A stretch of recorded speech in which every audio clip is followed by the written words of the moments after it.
Ander y a Chechu y a todos los de aquí. Estaré encantado si me invitáis también a Madrid, porque yo creo que sois dos grupos a seguir, sobre todo en la medicina privada, como la enfocáis, sin dejar la investigación de lado, ¿no? Bueno, nosotros tuvimos la suerte, o la desgracia, no sé cuál es, de meternos en el mundo de los biomarcadores. Y tuvimos la oportunidad, como sabéis, de trabajar mucho con el PCA3, con el 4K y últimamente con el SELECT. Os vengo a presentar unos datos que realmente no se han presentado en ningún sitio, aunque estaban, y luego me vais a entender. Bueno, en primer lugar, mis disclosures es que realmente nosotros recibimos un dinero por utilizar una urinoteca que teníamos de los estudios del PCA3 y he participado en algún advisory de Ferrer, que es la empresa que lo distribuye en España. Para enmarcarnos, aunque la charla de Mario ha sido excelente porque ha hecho un resumen muy grande, sabéis que nosotros trabajamos mucho con el PCA3. El PCA3 se quedó cojo en cuanto a su valor predictivo de detección del cáncer que queremos detectar, que es el de alto grado, ¿no? Pero cuando realmente el PCA3 se introducía en un nomograma clínico, como fue este de Hansen, fijaros que el área bajo la curva que alcanzaba, era de 0,8, que es y ganaba mucho en su capacidad predictiva perdón, ¿el láser cuál es? Me he liado con el láser. Bueno, ganaba mucho en capacidad predictiva del alto grado, del Gleason 7 o más. Nosotros esto lo validamos y pese a que la población era muy diferente, y ya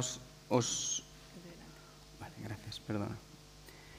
Os recomiendo, la calibración no era buena porque las poblaciones no eran iguales en las que se generó el marcador, y esto lo vais a ver luego mucho más claro en la validación externa que hemos hecho del SelectMDx. Pero fijaros que llegábamos a un área bajo la curva para la detección de alto grado de 0,78, que era nada desdeñable, y aplicando las curvas de densidad de probabilidades, que es una herramienta estadística mucho más fiable que las curvas de decisión clínica de Vickers, pues llegábamos incluso a establecer un punto de corte discriminativo en cuándo detectar o no detectar el alto grado. Bien, apareció, como ha dicho Mario, el SELECT también en orina, se obtiene de la misma forma que el PCA3, por lo tanto podíamos utilizar nuestra urinoteca, que estaba congelada a menos 80 grados, y como os decía, HealthMDx nos puso a hacer, o les propusimos nosotros a ellos, mejor dicho, hacer una validación externa en nuestra serie. Y esta diapositiva la habéis visto en la charla de Mario. Realmente era un marcador, o es un marcador que en principio choca mucho un alto valor predictivo negativo y un área bajo la curva de 0,9, que es muy competido con cualquier otra cosa. Y entonces, esto es lo que incluye en su página web. Hoy por hoy, si os metéis en esa página web, esto es lo que sale. Y nuestros objetivos, bueno, pues fue hacer realmente una validación externa de ese modelo.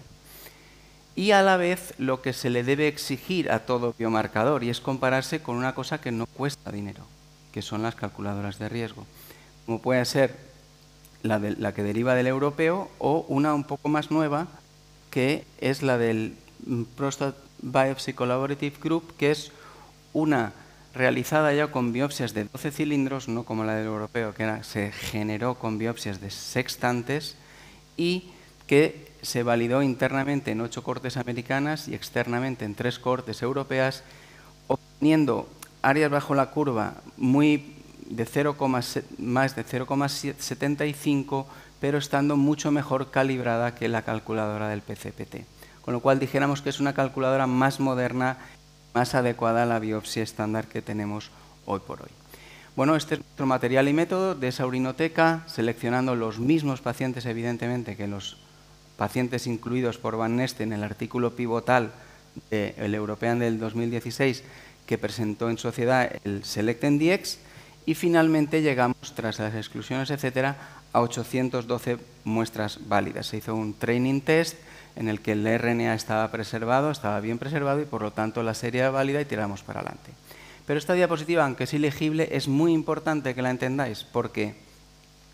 Pues porque la prevalencia del cáncer de próstata significativo en la serie de Van Neste era del 23%. Eran dos cohortes, una de validación y otra de validación interna, del 21 y el 23%. Y la prevalencia en la urinoteca del IVO de cáncer de próstata Gleason 7 o más era del 16%. Con lo cual había diferencias claras, por ejemplo, entre el PSA densidad, que es una variable independiente muy potente para el alto grado, como se sabe en vigilancia activa, que en nuestra serie era del 0,14, en la serie de ellos era del 0,34, que es una burrada, o porcentajes de tacto rectal sospechoso del 38% en la serie de Génesis de Van Neste frente a un 11,12, 11 o 12% en nuestra serie, que es lo que estamos acostumbrados a tactar. Y probablemente por eso es los resultados que obtuvimos, como ahora vamos a ver. Este es un box plot de las tres modelos que hemos validado. No metemos el PSA densidad, el PCA3 por motivos de tiempo, el SELECT, la calculadora del europeo y el PBC, el Prostate Biopsy Collaborative Group. Como veis, ya se puede intuir que este modelo sobrevalora la incidencia, la detección de cáncer de próstata de alto grado, y la europea probablemente lo infravalora.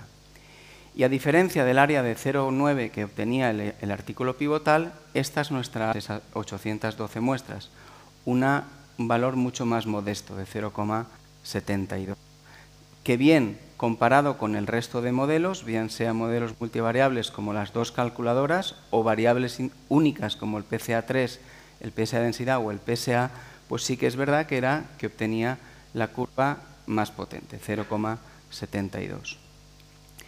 Mediante la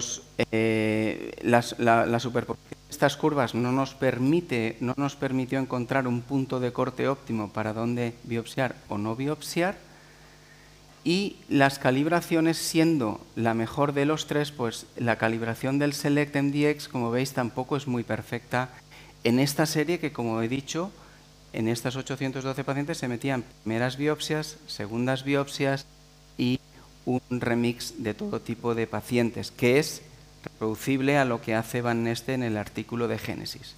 Como veis, había una infraestimación del cáncer de próstata de alto grado por la calculadora del europeo y una sobreestimación por la otra calculadora. Por estas curvas de utilidad clínica que desarrollaron, y esto está desarrollado en la Universidad de Zaragoza por el grupo de Borque, pues podéis ver que se obtenían con puntos de corte relativamente bajos la posibilidad de lo que le interesa a un gestor, que es salvar biopsias frente a cuántos cánceres de próstata de alto grado se pueden dejar o no diagnosticar salvando X biopsias. Tenemos todos los datos si los queréis. Y lo que hicimos es, en una serie tan heterogénea, hacer lo que suele valer en estos artículos, que es hacer un análisis de subgrupos. Y analizamos todos esos subgrupos, que lógicamente no voy a ir uno a uno, y llegamos, por ejemplo, a detectar que en hombres que se enfrentaban a su primera biopsia, que de los 812 eran 547, el área bajo la curva subía a 0,76. Frente, por ejemplo, uno de los subgrupos en que una de las calculadoras, como podía ser la del PBCG, pues tenía un área bajo la curva en pacientes con un PSA de más de 10, que eran muchos de los que se metieron en la serie de Van Neste, pues era potencialmente más potente que el propio marcador. Con lo cual esto se lo comunicamos a la compañía. Dijimos, mira, nosotros no nos salen vuestros resultados en la serie global. Probablemente tenéis un target equivocado y lo que tenéis que hacer es reproducir estos resultados nuestros en una población de primera biopsia con PSAs menores de 10 y con una prevalencia menor del cáncer de próstata de alto grado. Y esto es lo que hicimos. Ellos han generado, esto lo hemos presentado en Roma, lo vamos a presentar en Barcelona, y de aquellos 812 pacientes extrajimos aquellos 492 que cumplían una serie de criterios, como eran que la biopsia había sido de más de 10 o 12 cilindros, el PSA era de menos de 10, y HealthMDx recalculó el algoritmo o los coeficientes que esos dos genes y las otras 5 variables clínicas aportaban al algoritmo, de tal forma que ahora utiliza, a raíz de nuestra validación y probablemente la de otros, porque eso no lo sabemos, una fórmula distinta en el algoritmo, pero sigue siendo el mismo biomarker. Y cuando hacemos la evaluación de estas 492 pacientes, siguiendo evidentemente la misma metodología, pues, perdón, cierro esto, ¿no? Y este, ¿no? Bueno, obtenemos esas 492, obtenemos una área bajo la curva de 0,75, prácticamente mejor que la original del SELECT con la fórmula original, y que sigue siendo el modelo más potente en cuanto a cuando se enfrenta a las otras dos calculadoras de riesgo, al PSA3, al PSA densidad o al PSA, que evidentemente es casi una moneda al aire. Y en el diagrama veis que la separación, si os retrotrajerais a la diapositiva anterior, la separación entre los boxplots del SELECT es un poco mejor, y sobre todo tampoco, pese a ese recálculo de la fórmula, no conseguimos obtener un punto de corte claro y evidente, pero lo que sí que gana mucho es en calibración. Es prácticamente perfecta la calibración del SELECT con la nueva formulación. Fijaros que es paralela a la línea tangencial, ¿vale? Y las curvas de utilidad clínica que nos permiten determinar cuántas biopsias podemos ahorrar frente a cuántos dejamos de diagnosticar de alto grado, si las pudierais sobreponer sobre las anteriores, veréis que se separan un poquito más. Como por ejemplo tenéis en esto. Si nosotros aceptamos una no detección de cáncer de próstata Gleason 7 o más en primera biopsia, alrededor de un 10%, vemos que podríamos ahorrar casi un 40% de biopsias. Esto dices, caramba, pero el 10% son mucho. No, son 10% de un 16%, que son 8 pacientes de nuestros 492, a los que, si 6 meses después el PSA sube o el tacto cambia, podríamos hacer una resonancia, etc. Y estos son las cifras de sensibilidad y especificidad para los puntos de corte que más rentabilidad clínica nos da, con un escenario donde la prevalencia del cáncer de próstata de alto grado, nuestra serie es una serie de screening oportunista como la de cualquiera de vosotros, pues puede dar más información. Y probablemente el punto de corte más óptimo esté entre 9 y 10. Aunque os recuerdo, como ha dicho Mario, que el marcador tiene dos formas de informarse, o con un punto de corte o con un código de semáforo de rojo-verde. Es decir, que dé, como ha dicho Mario en su última diapositiva del SELECT, que diga muy alto riesgo o bajo riesgo. Bueno, esto tiene pros y contras y ni la casa en sí mismo ha decidido cómo informar el biomarcador. Por lo tanto, mi conclusión en cuanto a este biomarker es que ofrece una discriminación moderada, pero que, pese a ser moderada y no ser tan brillante como la que el biomarker en su artículo pivotal dijo, pues tiene una utilidad clínica clara en escenarios donde la prevalencia del cáncer de próstata es baja, como puede ser 16%, como puede ser una serie de screening que deriva de un screening oportunista. Y en aquellos centros, que esa es otra, ahora siempre hablamos de la posibilidad de ahorrar biopsias. Probablemente ahora cambiemos el chip y digamos la posibilidad de ahorrar necesidad de hacer resonancia en primera biopsia. Y esto no es desdeñable en muchos centros, como sabéis, en este y en muchos otros países donde la literatura de la resonancia no es fácilmente reproducible, y con el uso racional de este biomarcador podríamos ahorrar alrededor del 37-40% de resonancias antes de la primera biopsia. Muchas gracias.